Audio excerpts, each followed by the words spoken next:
إن الحمد لله سلام على عباده الذين اصطفى أما بعد فأعوذ بالله من الشيطان الرجيم بسم الله الرحمن الرحيم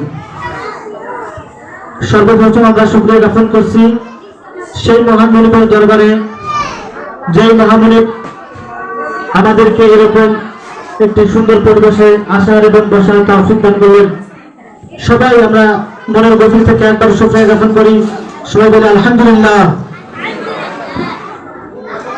আমি শুভেচ্ছা জানাচ্ছি মঞ্চে বসা অত্র মাদ্রাসার পরিচালক মাওলানা মোহাম্মদ আশরাফুল আলম এবং আরো শুভেচ্ছা জানাচ্ছি মঞ্চে বসা আছেন অত্র মাদ্রাসার প্রতিষ্ঠাতা চেয়ারম্যান আলহাজ আসগর আলী সাহেব এবং আরো শুভেচ্ছা জানাচ্ছি আমার সামনে বসা প্রাণপ্রিয় অভিভাবক বন্ধু।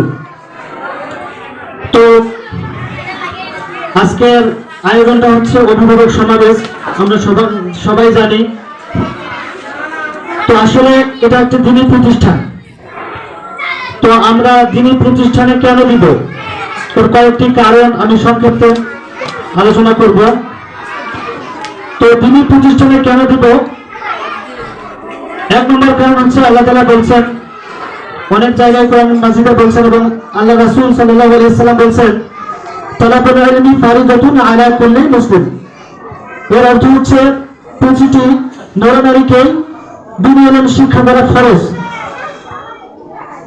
এখন বিষয়টা হচ্ছে ফরজ কতটুকু ফরজ।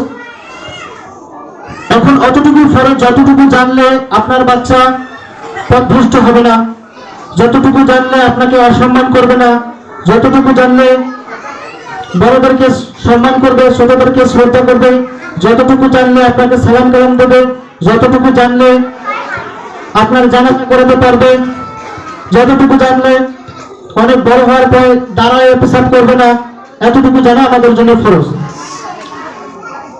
এটা হাবিব বলেছেন। তারপর দ্বিতীয় কথা হচ্ছে যে আমরা অনেক মাদ্রাসা এখানে আছে, এরকম শহরে অনেক মাদ্রাসা আছে। তো অন্য মাদ্রাসায় না দিয়ে আমরা